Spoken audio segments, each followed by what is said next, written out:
Hello viewers, আসসালামু আলাইকুম। Welcome back to my channel Mithila's kitchen and blog. আজকে আপনাদের জন্য নতুন একটি রেসিপি নিয়ে হাজির হলাম। আজকে আমি আপনাদের দেখাবো সাগরের পুঁটি মাছ ভুনার রেসিপি। প্রথমে আমি মাছগুলোকে কেটে ধুয়ে নিয়েছি, তারপর লবণ ও হলুদ দিয়ে মেখে নিয়েছি। এখন আমি ভালোভাবে মেখে ভেজে নিব।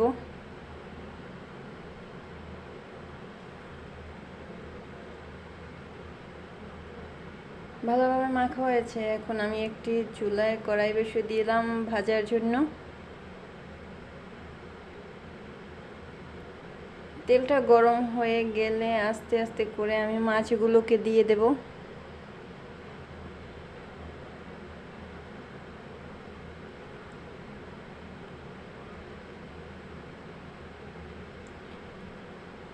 আমার রেসিপিটি ভালো লাগবে বলে অবশ্যই একটি সাবস্ক্রাইব করে দেবেন, আর ফেসবুক পেজ থেকে দেখে থাকলে অবশ্যই একটু ফলো দিয়ে দেবেন, লাইক কমেন্ট করে শেয়ার করে দেবেন।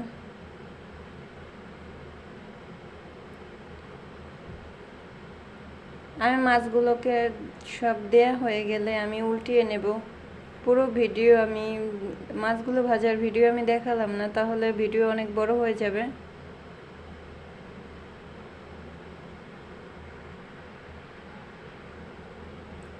আমার সবগুলো মাছ ভাজা হয়ে গেছে। এখন আমি চলে যাব রান্নার কাজে। একটি চুলায় পাত্র বসিয়ে দিলাম, তার মধ্যে দিয়ে দিলাম সয়াবিন তেল। তেলটা একটু গরম হয়ে গেলে এর মধ্যে দিয়ে দিব পেঁয়াজ বাটা আধা কাপ পরিমাণ।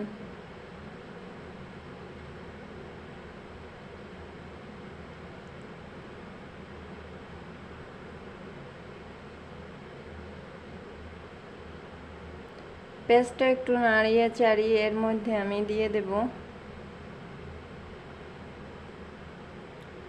স্বাদ মতো লবণ।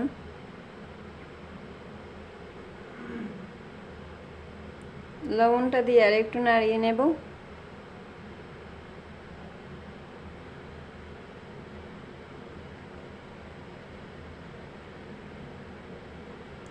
পেঁয়াজটা ব্রাউন কালারের একটু ভেজে নেব, তারপর এর মধ্যে দিয়ে দেব পানি, যাতে মশলাটা পুড়ে না যায়। এখন দিয়ে দিলাম 2 চামচ পরিমাণ হলুদের গুঁড়া,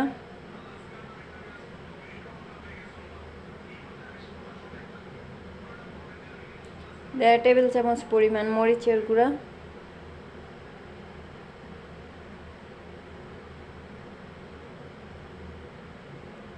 আর আধা টেবিল চামচ পরিমাণ জিরার গুঁড়ো। জিরার গুঁড়োটা দিলে মাছের এই ফ্লেভারটা অনেক ভালো আসবে, আর এই মাছটা খেতে অনেক স্বাদ লাগবে।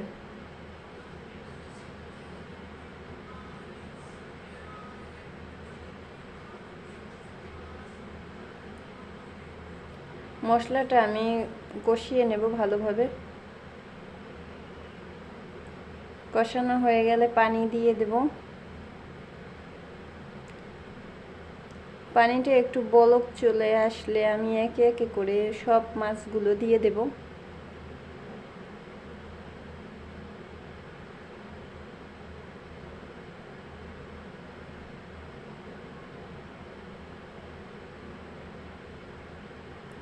মাছগুলো সব দেওয়া হয়ে গেলে একটি ঢাকনা দিয়ে ঢেকে রাখবো।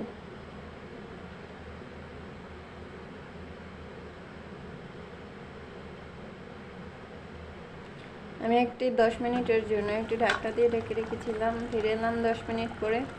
আমার মাছটা প্রায় হয়ে গেছে। এখন আমি এর মধ্যে দিয়ে দিলাম ধনিয়া পাতা কুচি।